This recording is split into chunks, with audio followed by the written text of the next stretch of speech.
is CGTN, China Global Television Network.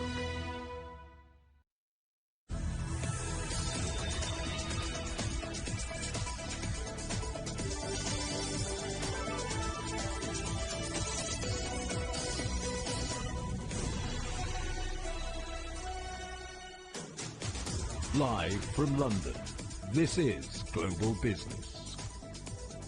Hello, welcome to the programme. I'm Jamie Owen. And I'm Juliet Mann. Our top stories. Macron in Moscow. France's president meets Russia's Vladimir Putin for talks on Ukraine in an attempt to avoid a full-scale war. Canada's capital declares a state of emergency after a week of trucker protests against COVID restrictions. Is Peloton fit for a takeover? Shares ride higher on reports Amazon and Nike are chasing the exercise bike company. Moving the goalpost, the UK and Ireland set their sights on hosting the European Football Championships instead of the more expensive World Cup. And history is made on day 3 of the Winter Olympics as Dutch speed skater Irene Wust wins a record-breaking gold. The French president is in Moscow as efforts continue to head off military conflict in Ukraine. Emmanuel Macron says he's hopeful of finding an historic solution to the crisis that has seen Russia mass over 100,000 troops on Ukraine's border. Macron is meeting Russian President Vladimir Putin at the Kremlin before travelling on to Kiev. Well, we'll take you to Paris and our correspondent Ryan Thompson in a moment. First to Moscow and Julia Chapman. Julia, President Macron hopeful that France's presidency of the European Union might strengthen his position. I wonder what's the response in Moscow likely to be? That's right. President Macron has arrived in Moscow with quite a lot of swagger and optimism, confident that he can come to some sort of an arrangement with Russian President Vladimir Putin, with whom he is now meeting behind closed doors. They've just given their opening statements, getting their meeting underway a little bit late. They're expected to go on and have a private dinner with nobody but translators present, and then give a press conference later on in the evening. The Kremlin has been a little bit more muted on expectations, but certainly the president of France seems very confident that he should be spearheading the European efforts to de-escalate the situation over the Ukraine crisis. President Macron has held 3 phone calls with his Russian counterpart in the last 10 days alone, seeming to try to pick up some of the slack that are accusations that Germany has been letting go. But the Kremlin says, although these are expected to be lengthy and substantive talks, that there should be no high expectations for a breakthrough. The situation is too complex to expect decisive breakthroughs after meeting. But we know that Macron says he will come up with some ideas about finding possible options to ease the tensions in Europe, and he plans to share these ideas with Putin. Let's wait for the results of today's meeting and see how the two presidents will evaluate it during the news conference. Julia, President Macron has said it's legitimate for Russia to raise its security concerns regarding NATO's expansion. Will a diplomatic assurance on NATO's role from Macron be enough for the Kremlin? It might go some way to allaying the concerns in the Kremlin. We've been hearing a lot about those in recent weeks, with the Russian government saying that it wants security guarantees from NATO and the United States, specifically over the European security sphere. It wants NATO to promise to stop expanding, to stop positioning offensive weapons in Eastern Europe. Many of those have been dismissed as non-starters, but President Macron seems to be trying to show the Kremlin that he is listening to its concerns. He may not meet all of them, but he certainly wants to make some steps towards the Kremlin in order to reach a common understanding. President Putin, in his opening remarks just now, said that he and President Macron did have some common concerns over European security. The Kremlin says that they will mostly be talking about security and less about Ukraine. That has been what the Kremlin has been pushing in recent weeks of dialogue. Julia, thanks for that. Julia Chapman, our correspondent in Moscow. Well, let's head to Paris now and talk to our correspondent, Ryan Thompson. Ryan, this is a high-stakes intervention for Macron's vision for a new European security order, isn't it?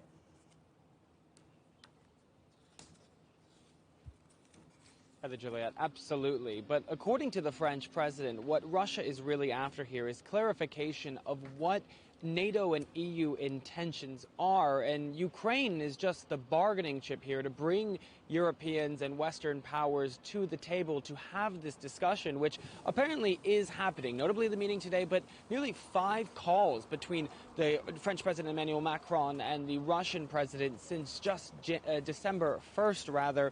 They are getting a lot of FaceTime, a lot of engagement on this subject after Europe really pushing it to the side for many years and many months. And French President Emmanuel Macron now hinting that a deal could be within reach based on all of these calls, but he's saying that there are important precisions that need to go into it in regards to this European security and sovereignty question, notably that European states need to be protected and that they need to have this within the appeal to Russia. Europe really wants to ensure that they are having a stronger dialogue back and forth on the security question with Russia, notably when it comes to Ukraine. But previously we've seen that Russia is more inclined to engage directly with the United States, notably those talks in Geneva just a few weeks ago.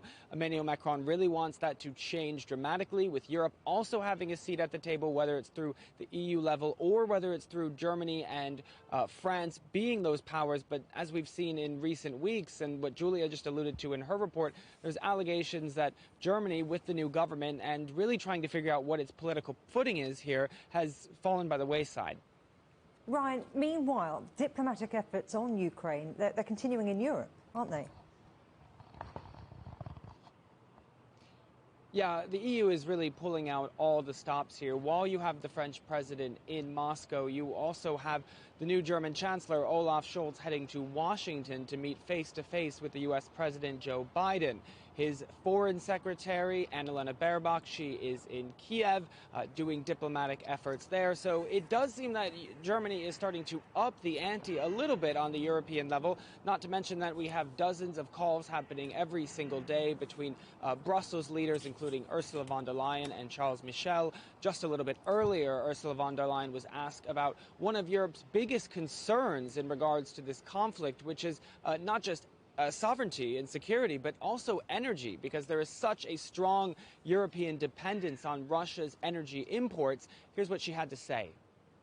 Wir bauen zum Beispiel mit den USA eine Partnerschaft. We're building a partnership for energy security with the United States, which is primarily about more LNG gas supplies. We're talking to other gas suppliers, for example to Norway, about increasing their supplies to Europe. I know that a lot of you are concerned about these developments, because it can't be ruled out that gas prices will remain at a very high level for some time. There are increasing signs that the Kremlin is continuing to use gas supplies as a means of exerting political pressure. Now, it can't be underscored enough here that Europe wants to ensure that they have an important seat at the table. Obviously, they have engaged with U.S. diplomatic efforts on Russia previously many, many times, but they have often seemed to feel that while they are in agreement about what the priorities are, they're things that are key to them, intentions, security, sovereignty, and energy, just haven't been the main priorities when the U.S. are the lead negotiators. So it is clear that whether it be through Germany, through France, or through the Brussels leadership, that Europeans are trying to up the ante here. Upping the ante. Thank you very much, Ryan Thompson in Paris. Well, as Ryan mentioned there, Germany's Foreign Minister Annalena Baerbock is in Ukraine meeting her counterpart. Let's talk to our correspondent Natalie Carney near Ukraine's eastern border. Natalie, in the last hour, more troops announced, commitment from the UK and Germany. Tell us a little more about that and this meeting. Yes, well, we've just seen a press conference between Annalena Baerbock and her Ukrainian counterpart, Dmytro Kuleba, in which he says, today we didn't talk about what Germany cannot do, but about what it can do for us. And as you rightly mentioned, Germany has now announced that they will be boosting their troop numbers, upwards of 350 troops, to Lithuania in an effort to support their NATO allies in the face of this potential threat on Ukraine. Now, this sort of comes, as was just mentioned by the other correspondents, that Germany has been lagging behind, or at least been criticized for their approach to this particular matter, in that they've been stopping shipments of German-made weaponry into Ukraine. And that has been criticized by the West, by their NATO allies as well, despite the requests from the Ukrainian side. They have kept refusing to do so. But now the announcement has been made that they will be upping troop numbers as well. It has been confirmed today that about 5,000 military helmets will also be given to Ukraine. But this is Annalena Baerbock's second time in the Ukrainian capital, Kyiv. She is set to meet with the Ukrainian President Volodymyr Zelensky. That did not happen today.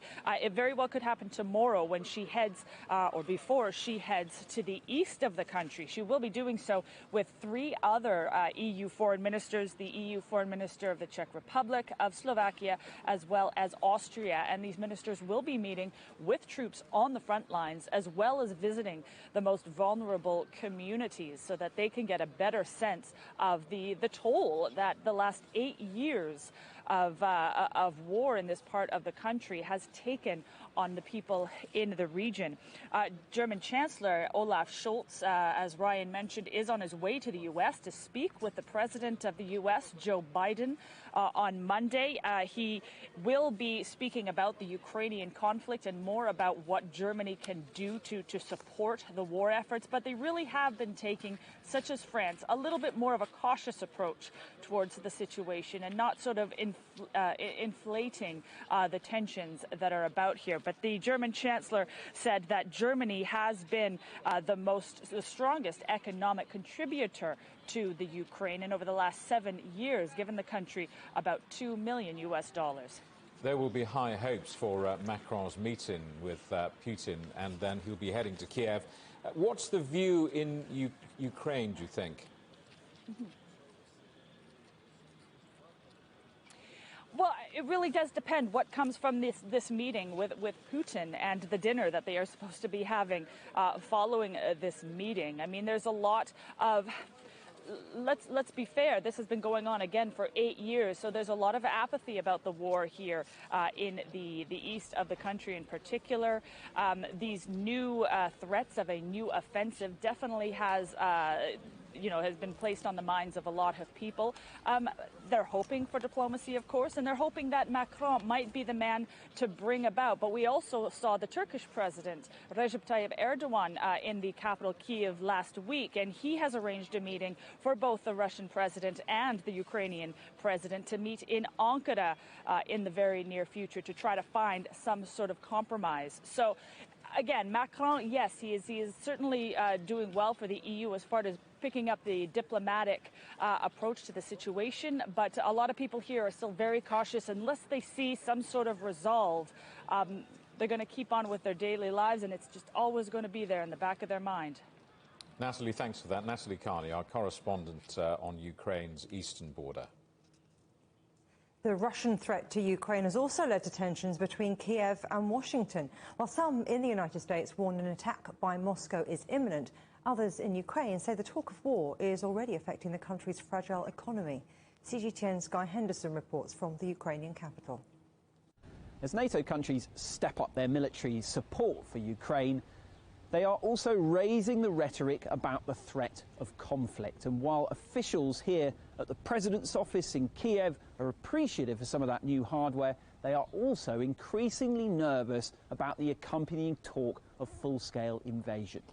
Here, for example, was US President Joe Biden's assessment of the crisis in the middle of last month. But I'm not so sure he is certain what he's going to do. My guess is he will move in. He has to do something. Well, that helped send shockwaves through the Ukrainian economy, and shortly afterwards, officials here at the central bank in Kiev decided to step in and provide extra financial support, for example, to 3 privately held banks after foreign investors sold off some $380 million worth of local currency denominated debt. What they also decided to do was raise interest rates. Particularly sharp rise in inflation. Now, President Volodymyr Zelensky's view on all this is that kind of Western language wasn't helping.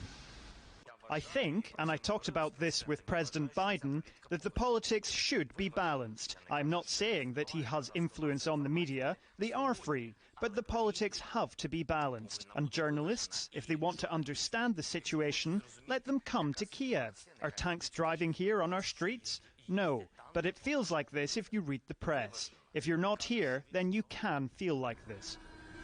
On the very day of that statement, though, these demonstrating entrepreneurs were gathered outside the Parliament building, protesting about a lack of progress on economic reforms.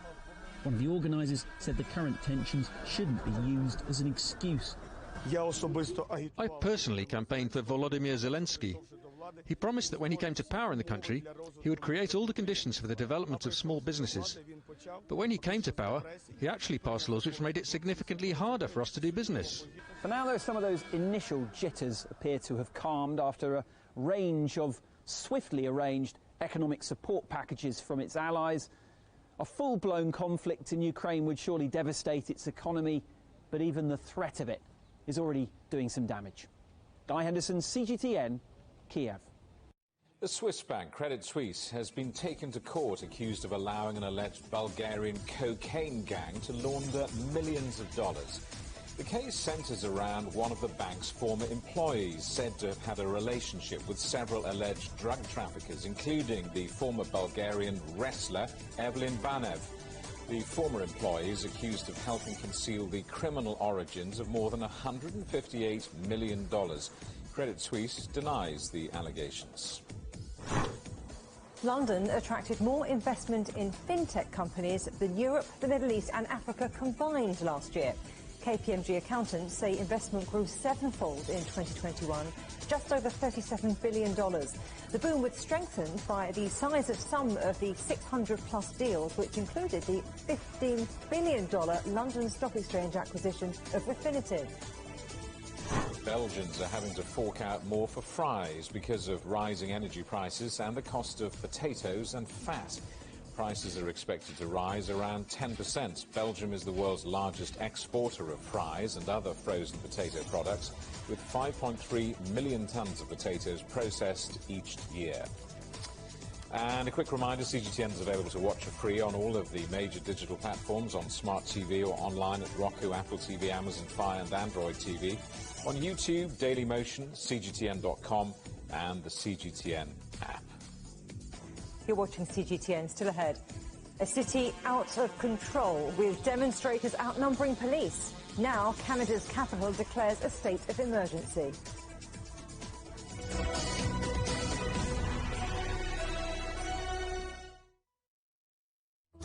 Search CGTN Europe wherever you get your podcasts to subscribe to the Agenda podcast. The Agenda with me, Stephen Cole, always gets to the heart of the story. Just subscribe today and listen now. Events have consequences. Words create impact. One more offensive in a long line of battles that's been ongoing for more... Just got to be careful here with some gunshots. Excuse us, excuse us. The world today matters for your world tomorrow. The number of casualties is growing quickly. Why, this is one of the hardest hit towns in the region. The world today, every day on CGTN. Facing the unknown is always difficult. In a world in turmoil, it's easy to lose orientation.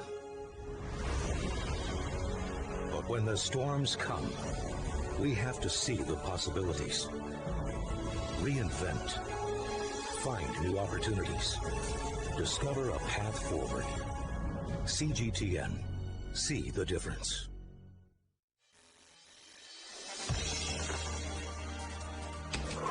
The world has changed under the pressure of the pandemic. For many of us, life is returning to some kind of normal.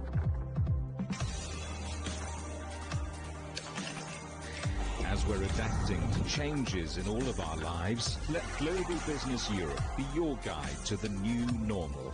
Join us weekdays on CGTN. Beijing, China's capital and its cultural nerve center. a modern metropolis with traditional roots. And now it becomes the first city in the world to host both Summer and Winter Olympics. After 14 years, the biggest sporting extravaganza returns to Beijing. Thousands of athletes from around the globe will compete in over 100 events at 3 zones. Cheered on by over 1.4 billion Chinese citizens and millions abroad. CGTN will bring you a ringside view of the historic event. 2022 Beijing Olympics, the games that matter, on CGTN. See the difference.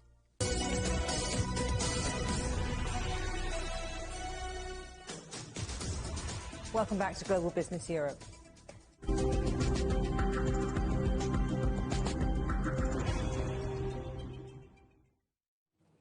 Ottawa has declared a state of emergency in the Canadian capital after a week of protests against COVID restrictions.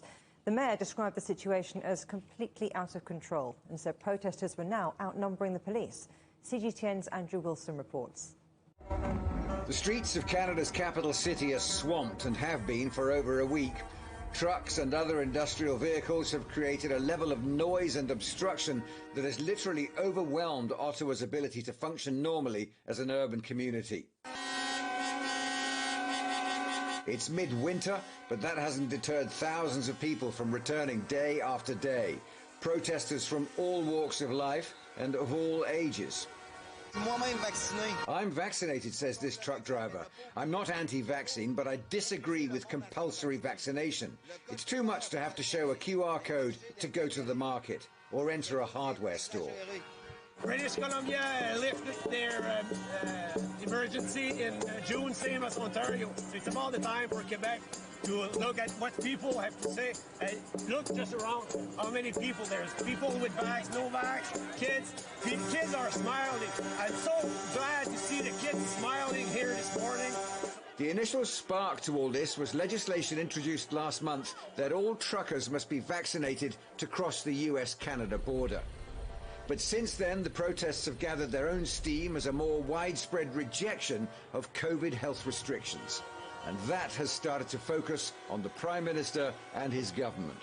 I ask for the protesters, now that they've made their point, to go home, engage their elected officials, elected representatives, to continue to advocate for their points of view. This is how we do things in Canada. This is how we do things in a democratic society. Although the protests are mostly peaceful, there have been reports of people being harassed for wearing masks and of other alleged offences, including thefts, hate crimes and property damage. The city mayor has admitted his services are outnumbered and that the authorities are losing the battle. The newly declared state of emergency will allow the police and other services to deploy a firmer response. Andrew Wilson, CGTN. US stocks have risen in early trading after tech stock turbulence saw huge swings last week. Both the S&P 500 and the Nasdaq opened higher, firming up gains made on Friday. Let's talk to our correspondent John Terrace, watching events in New York. So, John, are things chipper there? Another big week for earnings amid all the turmoil? Yeah, I mean, everything to play for. You know, Americans, they're very optimistic people, so I've caught their optimism this morning. I'm passing it on to you. Look, you know, Juliet and Jamie, last week we really did have some very big swings one way and the other, red to green and back again. And it was the same the week before, and I think it's probably going to be the same this week, quite frankly. Although, having said that, last week, in the end, the three indices here, the Dow, the Nasdaq and the S&P, actually finished the week in the green for the second time. So there have only been 5 weeks in 2022, and 2 of them, all 3 markets have finished in the green. So things aren't, you know, that bad, although it is worth pointing out that individual stocks are, some of them, very much in bear territory, which means they're down more than 20%, and some of them are down a lot more than that. And this morning we've been in the red and in the green. We're currently in the green here. Now, the balance that's going on, the calculation is inflation. Just how bad is it? When's it going to go away? Interest rates, when will the Federal Reserve, the main bank here, when will it actually move to try and suppress the economy using interest rates? We don't have a date, although we think it's going to be mid-March. On the other hand, earnings are coming in pretty good. Apple, for example, was very good last week. Amazon, very, very good. But then we had the huge shock of Meta or Facebook and also Netflix the week before. And, of course, COVID overarches all of this. And, indeed, on Friday we had a very strong jobs report as well, with 467,000 jobs put on in the U.S. economy where none had actually been anticipated, though I caution you to treat those figures with some suspicion until we get another set of figures in February. And then, as you rightly say, a very big week for earnings, including Disney. Now, here we go again. We're being told to expect a huge increase in subscribers to Disney's streaming service, Disney+, but, you know, we don't know. Look what happened with Facebook last week, and Disney and all the streamers are presently paying millions and millions of dollars. It's costing them an arm and a leg to get the content in place for these streaming services. So we'll see. Also, Twitter and Uber and Lyft. And then on Thursday, we get a key, very key inflation data. So it's going to be a very interesting week here, as it always is, and I'll be here to tell you about it. Spotify has had more than an interesting few days. The CEO of Spotify has now written to all staff. Tell us what's going on there. Well, this is the Joe Rogan saga. Now, do you remember we touched on this last week? Now, Joe Rogan is a comedian who had a podcast, and it was very successful. And then along comes Spotify, the streaming service, and they snap him up exclusively for a $100 million multi-year deal. And he's a very well-read person, no doubt about that. But he's also a little bit anarchic. You know, he's a little bit out there. He courts controversy. And so the first issue with Joe Rogan last week was that it turns out he has guests on who are very anti-vaccination. And then that annoyed people who were on the streaming service like Joni Mitchell and Neil Young, 60s and 70s pop stars who withdrew their music along with others. And then now, over the weekend, more controversy for Joe Rogan because he's been using the N-word. And the N-word is, I mean, it's difficult to explain, really, just what a controversial, entrenched and toxic racial slur this word is in the United States more than anywhere else in the world, I would say. And it's better not to use it at all. Never mind white people using it at all. Anyway, Joe Rogan's been caught using it, and he's apologized. He said, I thought I could use it in context. Well, the rest of us knew that you can't years ago, so why he's only learning this in 2020? Moved all the episodes. There are many, many of them in which he uses the N-word. The news point today is that Daniel Ek, who's a Swedish billionaire who is the CEO of Spotify, has written to the staff and apologizes. I'm very sorry about this, and I condemn the use of any racial slur, but we're not going to silence Joe. In other words, he doesn't think that cancel culture regarding Joe Rogan is appropriate for his company. Others, I can tell you here, certainly think otherwise. But this is the very interesting confluence that you get when you have a company like Spotify paying millions of dollars, seeking controversy, getting it, realizing it's now damaging their brand, and a host who is really not ready for prime time, I would say. Although, having said that, what a prime time it is. 200 million downloads a month for this podcast. It doesn't mean 200 million people are watching it, but it's actually downloaded somewhere 200 million times. So that's a huge potential audience, especially for advertisers, and that's the problem, as it always is here. Guys? Fascinating stuff. John, thanks for that. John Terrett, our correspondent in New York. Takeover whispers have bumped up the share price of the exercise bike Peloton. Two of the world's biggest businesses, Nike and Amazon, are reportedly, separately, looking at acquiring the company. Peloton is worth less than a fifth of its $50 billion lockdown valuation as fitness fans return to gyms. Well, Craig Erdem is a senior market analyst at Oanda. Great to see you. Now, before we start talking about Peloton, I've got to ask you about your credentials. Do you work out? Probably not as much as I should, but a little bit, yeah. But you've got a Peloton, right? I do. One of those that joined in during the pandemic. Well, look, the shares, they've been soaring. During lockdown, sales were through the roof, but they failed to sustain momentum. Why do you think Peloton needs to change gear? Well, I think we have to remember that prior to the pandemic, Peloton wasn't a household name, and they very quickly became one for obvious reasons. And I think for a company to see such an incredible acceleration so fast, and at a time when global supply chains were so limited, the focus just became about trying to keep up with demand, trying to capitalize on this extremely unfortunate situation that's propelled their brand and their bikes into every household in the country, or at least the idea of it into every household in the country. So to go from that and shift gears again to the global economy reopening, people wanting to return to the office, at the very least leave their houses, maybe take a run in the park, they're two enormous changes. And I think it really did just maybe catch the company off guard, and they came across a little unprepared, but it's hard to blame them because this is a once-in-a-lifetime kind of thing that's happened. And I think while it's propelled the company forward, they didn't really have a plan in place for what they would do next. And I think that's where some of these takeover bids start to make a lot of sense. And of course, they had supply chain issues. There have been safety concerns. I mean, the potential takeover offers, they're coming at a time when Peloton shares are trading near 2-year lows, down over 84% in the past year. Is it trouble at the top? I'm not sure it's necessarily trouble at the top. I think there's been a lot of unfortunate things that have happened with the company. There's been some which are very serious, which we obviously know about. And then like the appearances of the bikes in certain TV programs and films is it's not necessarily damaging for the brand, but it doesn't necessarily make them look too good either. So whether this necessarily necessitates a change at the top, I'm not too sure.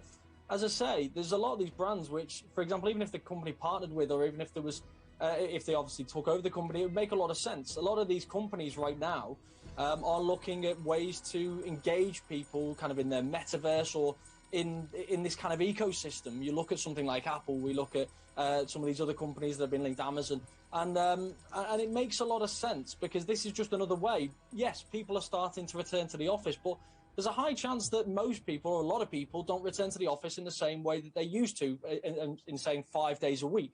So there's still quite clearly a place for something like one of these Peloton bikes or any other brands at home in our future. And it's about how we take it to the next step. For so many years, Apple focused on getting an iPhone in every household. Focus since has changed to the ecosystem. It's turned into how do we expand the number of devices people we have?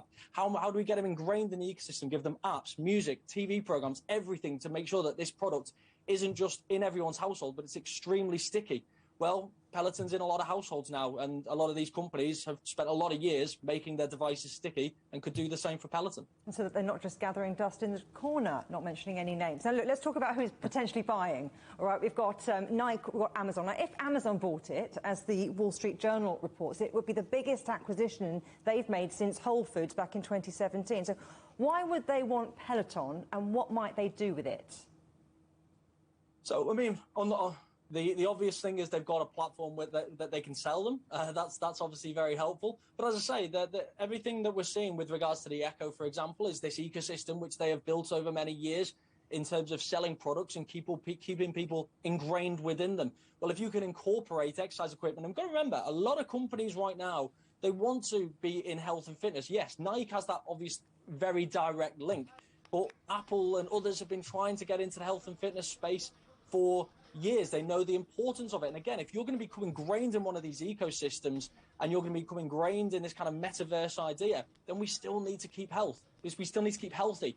And products like this will enable these companies to engage people in their ecosystems, but then also keep them fit and healthy and ensure that people don't feel like their life is less valuable or less that they're less healthy as a result of doing so. And what provisions might the new buyer put in place to make sure that they don't get it wrong? Look, you know, we're talking about fads here, maybe fitness fads, about everyone jumped on the Peloton craze. It didn't quite translate to when the lockdowns, we came out of lockdowns and people were going back out to the gym again. So what could they learn from the pandemic? So this kind of comes into the marketing message in many ways. I think what Peloton did is they come up with a great idea. They come up with an idea where people don't necessarily need to go to the gym every month. People can exercise at home, and they can do so in this class format.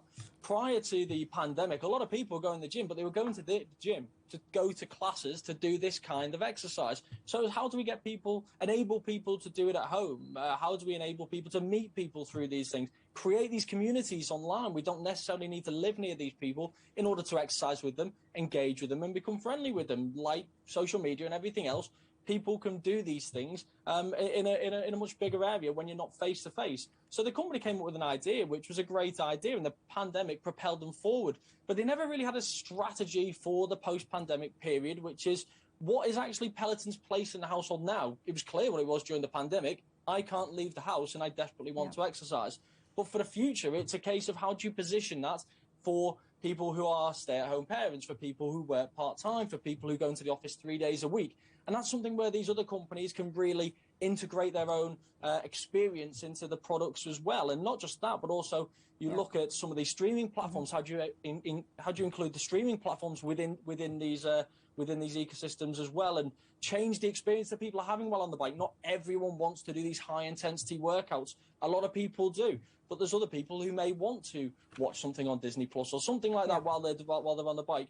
A number of these other companies may be better positioned to kind of propel the company forward and give a new group of people a reason to want to jump on the bike and exercise with them. And then you've got the cost base and things. A lot of these companies do have incredible supply chains and have spent years building up these supply chains and infrastructure in order to deliver these things, and that naturally brings the cost down. So I think a lot of them will be looking at it from that standpoint as well. There's many different companies who are looking at Peloton right now, and all of them bring their own experience that can propel the company forward in the post-pandemic era.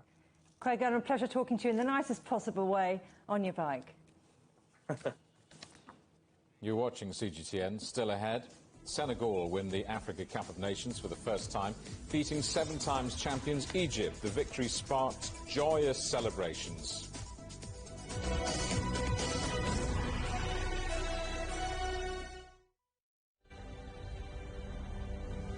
It is now important that all of us in Europe act very swiftly. Fines for the non-vaccinated will most likely be between $1,000 and $4,000. The new Omicron variant circulating in southern Africa. The financial markets have also reacted badly to the news. Growing dissatisfaction with the way the Dutch government is handling the pandemic. Cancelling the city's main public Christmas markets for the 2nd year in a row. Protests and riots by those opposed to restrictions and vaccinations. There is no room for complacency in this ongoing battle against COVID. On the agenda with me, Stephen Cole, we look up into space. We look down into data. We look at debt. We look at politics. We look at opioids, climate change. We look at all the issues that really matter around the world. But you matter too. We want to tell the stories you want to see and hear about. Make it your agenda.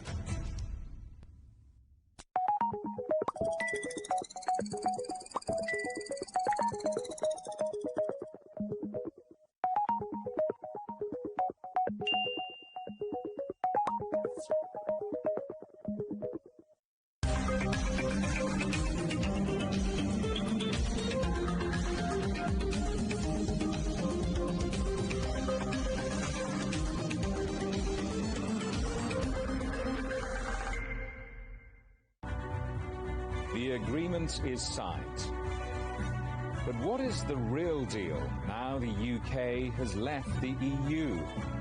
For trade, for business, for the city, for ordinary people.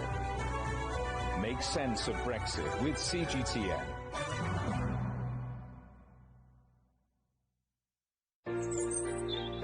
Ever wondered what's the difference between a bear and a bull market? Where are the cash cows? And who are the lame ducks? And what exactly are black swans?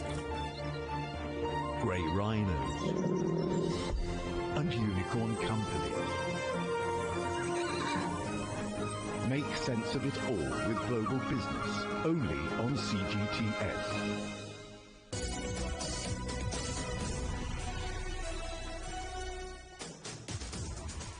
Welcome back to Global Business Europe with Jamie Owen and me, Juliet Mann. Our top stories.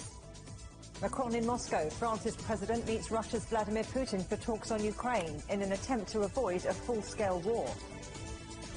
Follow the headlines. Canada's capital declares a state of emergency after a week of trucker protests against COVID restrictions.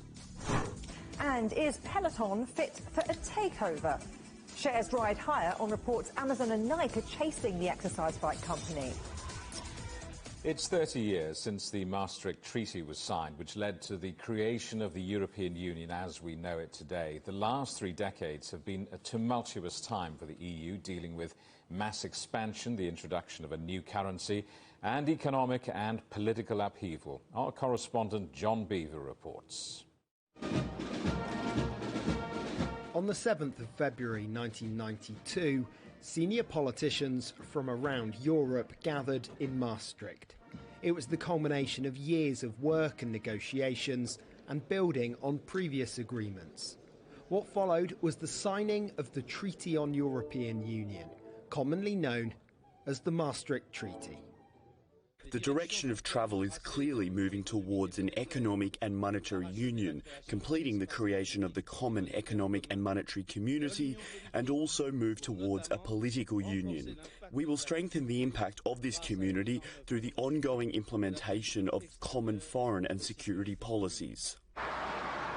When the treaty came into force in 1993, it marked the official start of the European Union. Decades of border checks and trade restrictions ended as millions were able to take advantage of a more united Europe just months after the end of the Cold War. It is the moment in which the countries of Europe decided to come closer in their ambitions of integration, and by showing that it was possible not only to get their economic integration happen, but also to push cooperation on those matters which tends to be the more sovereign, meaning, the currency, the internal affairs, migration, free movement, security, justice. Initially only made up of 12 member states, expansion followed. But 28 years after then UK Foreign Secretary Douglas Hurd signed the treaty, the UK became the first country to leave. John Beaver, CGTN, Maastricht. Shares in Dutch football team Ajax fell by almost 5.6% in early trading, the most since June 2020. It's after Director of Football Mark Overmars left his role over a series of inappropriate messages to female colleagues. The former Arsenal and Barcelona player has been at the club since 2012 and had recently signed a contract extension to 2026. He's apologised, saying his behaviour was unacceptable. China's women's football team has returned home after claiming a record 9th Asian Cup title in India in a 3-2 victory over South Korea. The team will now be quarantined in a hotel for 2 weeks.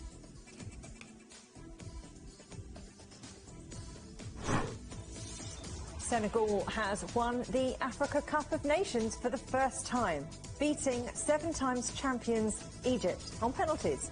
Liverpool forward Sadio Mane scored that decisive spot kick after the game ended goalless following extra time.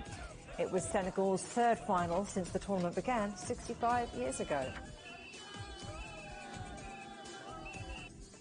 Austria is on high alert after avalanches killed 9 people, with a further 2 deaths reported in Switzerland. There have been more than 100 avalanches in the western region of Tyrol near the Swiss border in the last few days. On Friday, 4 Swedish skiers and their Austrian guide were killed, with further snow and strong winds expected. Skiers are being warned to remain cautious. A senior scientist who worked on the AstraZeneca vaccine says he thinks politicians are responsible for the deaths of hundreds of thousands of people after they undermined the reputation of the jab. Professor John Bell told the BBC the criticism reverberated around the world. Fears over very rare blood clots prompted UK government advisers to recommend under 40s be offered an alternative, and many countries paused rollout, later reversing their decisions. Australia has announced it's reopening its borders to foreign tourists later this month. From February the 21st, all travellers will be allowed into the country as long as they're fully vaccinated. Australia has been relaxing its border restrictions since late last year, but Monday's announcement marks the first time holidaymakers will be allowed in since March 2020.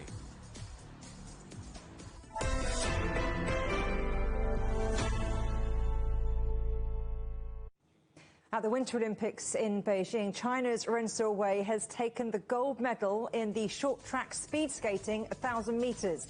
His teammate Li Wenlong took silver, with Hungarian Liu Xiaoan claiming bronze. This is Ren's second gold medal at this Games after he won for China in the mixed team relay final. It's also Team China's second gold. The Netherlands' Irene Wurst has become the first athlete to win gold at 5 different Olympic Games as she secured victory in the women's 1,500 metre speed skating.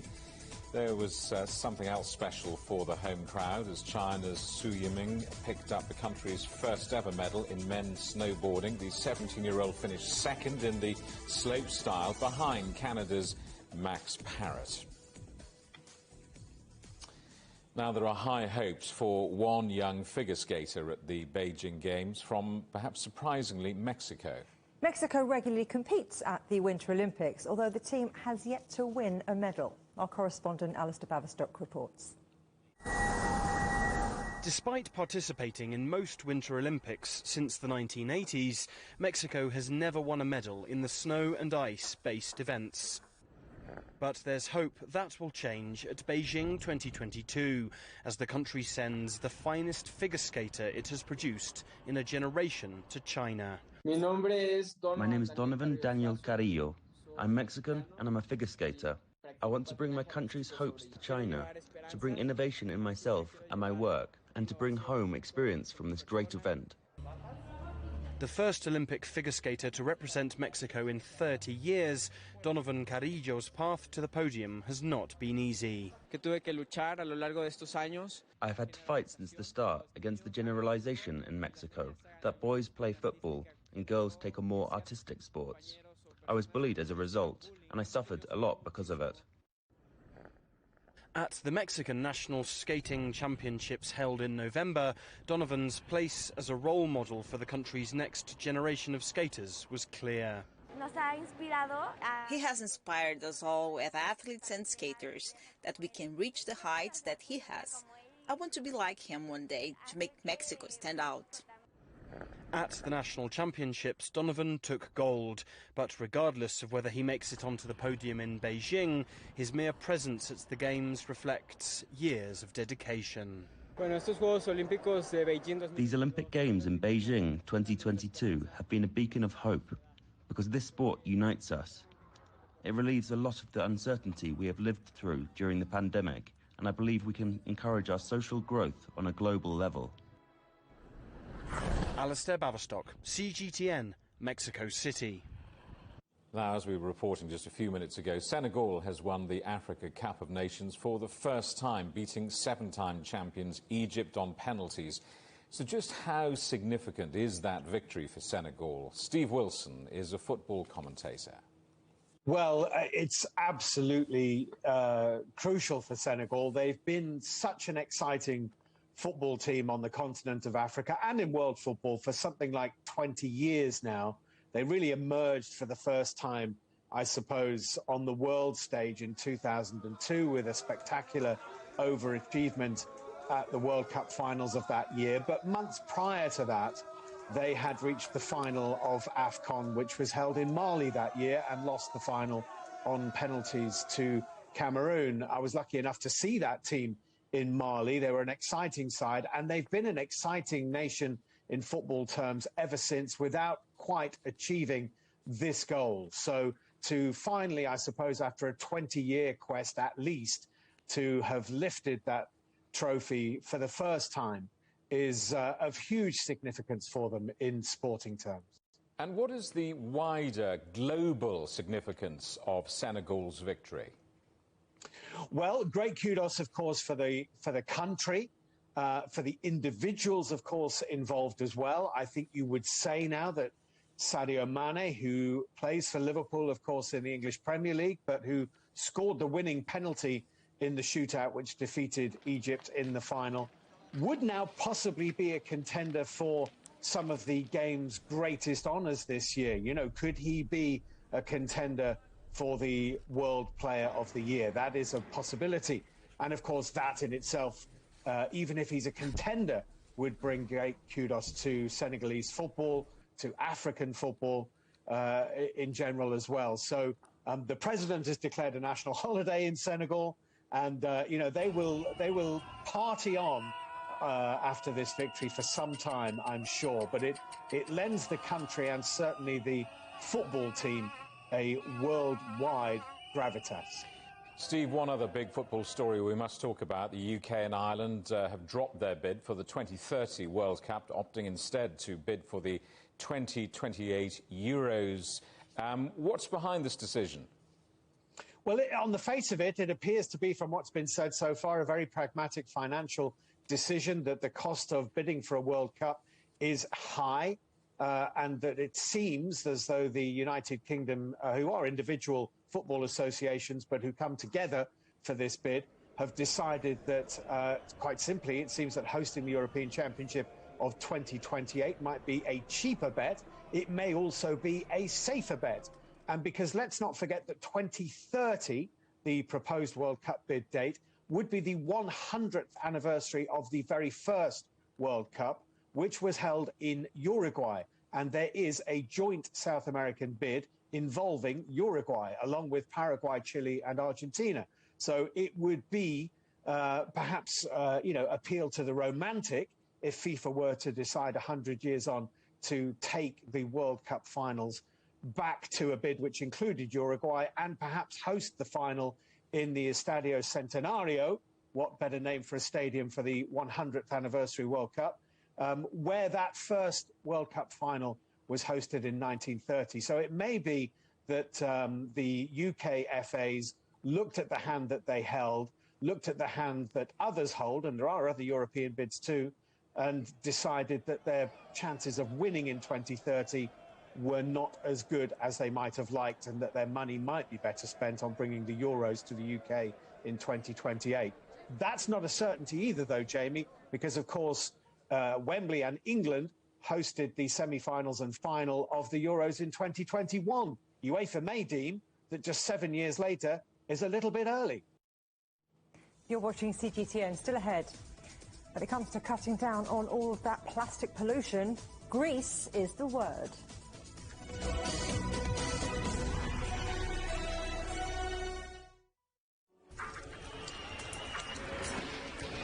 So this is it. I'm just about to be shot. Tents here, bottles are being thrown as they do so. There are about 3 critical bridges here in Malawi. That's one of them. We're going to cross that bridge. As you can see behind me, police forces who are replying with gas. Gas just came in. Gas. So it's all begun now.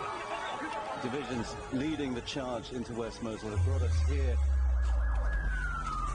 Just gotta be careful here with some gunshots. This is where most of the fighting has been concentrated. Is the front line now after 9 days of fighting? We're about 2 to 3 kilometers from the front clear line. view of this front line position. Mari, what would you say is a good question? Stephen, I'd say it's one where there's always more than one answer. The Answers Project is a new podcast series from CGTN Europe. With me, Stephen Cole. And me, Mari Beveridge. In each episode, we'll take a complex question. And with the help of some of the world's foremost experts, shine light on some of the answers. So join us for The Answers Project. Available wherever you get your podcasts.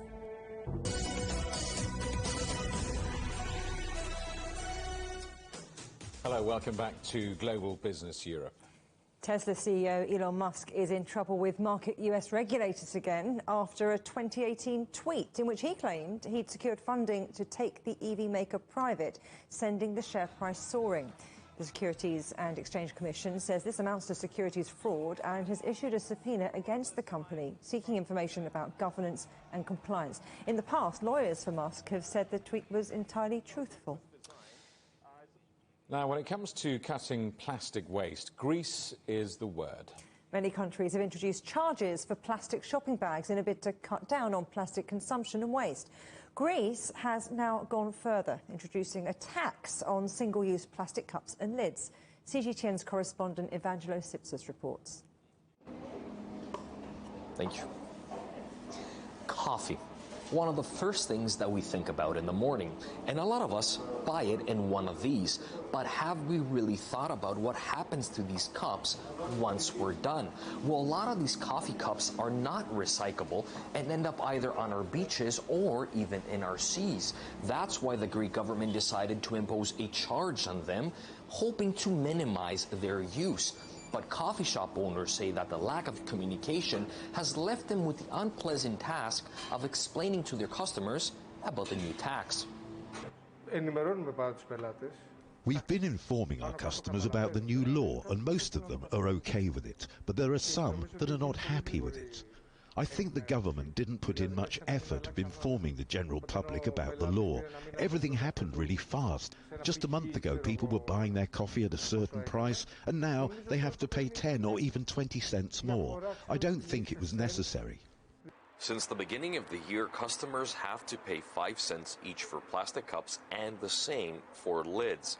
The move is in line with the European Union goal of reducing single-use plastic products by 80% by 2025. Approximately 17 billion plastic cups and lids are consumed in the EU every year. 400 million of those here in Greece. That's over 1 million a day. Coffee cups cause serious problems for the environment, mainly in the seas and oceans. 11,500 tons of plastic waste end up in Greek seas. We're not talking about the waste from other countries. We're talking about the number of plastic waste that comes specifically as a result of the actions taken here in Greece. 11,500 tons is an enormous amount of waste. It's like we're dropping over 1 million plastic bottles and cups in our seas and oceans every single day. And the worst part is that we don't realize the negative impact it has.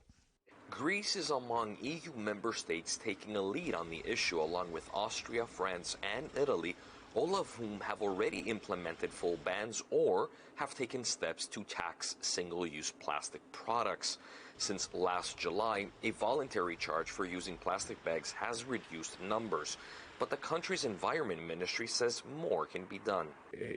We're talking about a transformation of our everyday life into a much cleaner environment and much healthier environment. So it directly addresses the issue of quality of life. Of course, we should not forget that we are in the EU. The EU is a common market, so there are some limits as to the measures that we can take on a unilateral basis. As businesses and their customers adapt to the new law, the government is hoping it would make them switch to recyclable and reusable cups and to do their bit to help make the world a little bit of a better place. Evangelos Sipsas for CGTN, Athens. The headlines again. Macron in Moscow. France's president meets Russia's Vladimir Putin for talks on Ukraine in an attempt to avoid a full-scale war. Our other headlines: Canada's capital declares a state of emergency after a week of trucker protests against coronavirus restrictions.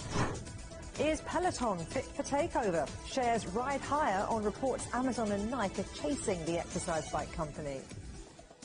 And moving the goalposts, the UK and Ireland set their sights on hosting the European Football Championships instead of the more expensive World Cup. Well, that's it for Global Business Europe. Thanks for watching. More on all of our stories at europe.cgtn.com, and do follow CGTN Europe on Twitter, Facebook and Instagram. We're on smart TV apps, Roku, Apple TV, Amazon Fire and Android TV, YouTube, Dailymotion, CGTN.com and the CGTN app, and in the UK on Freeview. Coming up next on CGTN, it's Africa Live. We'll see you again tomorrow, same time, same place. From all of the team in London, it's goodbye. Goodbye.